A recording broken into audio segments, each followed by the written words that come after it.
ഈ ആധുനിക കാലഘട്ടത്തിൽ ഏറ്റവും കൂടുതൽ നമ്മൾ നേരിടുന്ന വെല്ലുവിളിയാണ് ലഹരിയുടെ ഉപയോഗം. പ്രത്യേകിച്ചും കൊച്ചി പോലെയുള്ള ഒരു പ്രദേശത്ത് ലഹരിയുടെ ഹബ്ബാക്കി മാറ്റാൻ വേണ്ടിയിട്ടുള്ള വലിയ ശ്രമങ്ങൾ നടന്നുകൊണ്ടിരിക്കുകയാണ്.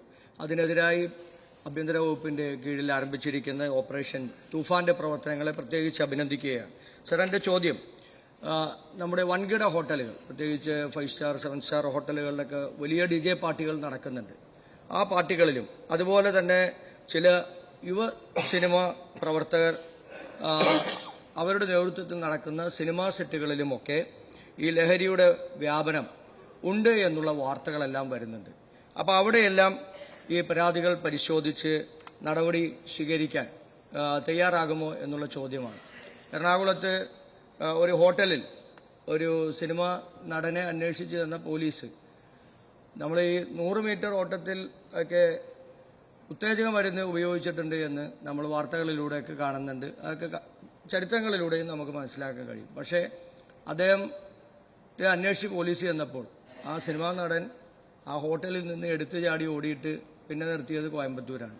അപ്പം അത്രയധികം ഉത്തേജനം ലഭിക്കുന്ന മരുന്ന് നമ്മുടെ നാട്ടിലുണ്ട്. ഇത്തരത്തിലുള്ള സംഭവങ്ങൾ ഇങ്ങനെ നിരന്തരമായി വന്നുകൊണ്ടിരിക്കുകയാണ്. നിയമത്തിലെ അപാകതകൾ കൂടി ഇതിനകത്തുണ്ട് എന്നുള്ളതാണ് ആഭ്യന്തര വകുപ്പ് മന്ത്രിയുടെ മുമ്പത്തെ മറുപടിയിൽ നമുക്ക് കേൾക്കാൻ കഴിഞ്ഞത്.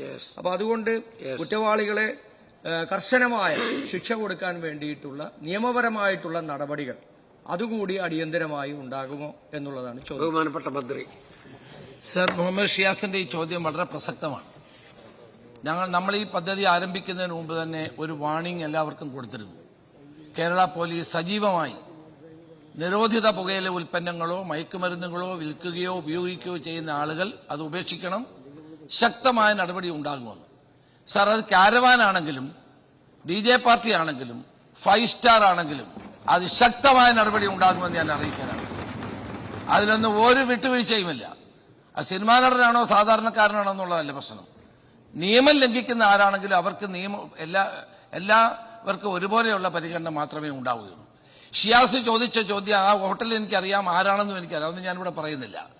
അപ്പൊ നമുക്ക് സമൂഹത്തിലെ എല്ലാ വിഭാഗം ജനങ്ങളെയും, സർ, തുഫാൻ വാരിയറുടെ ആദ്യത്തെ തുഫാൻ വാരിയർ ആയത് പ്രശസ്ത സിനിമാ നടൻ ശ്രീ മോഹൻലാലാണ്. ഇപ്പൊ ധാരാളം പ്രമുഖരായ ആളുകൾ, എല്ലാവരുടെയും പേര് പെടാൻ സമയമില്ലാത്തതുകൊണ്ട് ഞാൻ മുന്നോട്ട് വരുന്നുണ്ട്.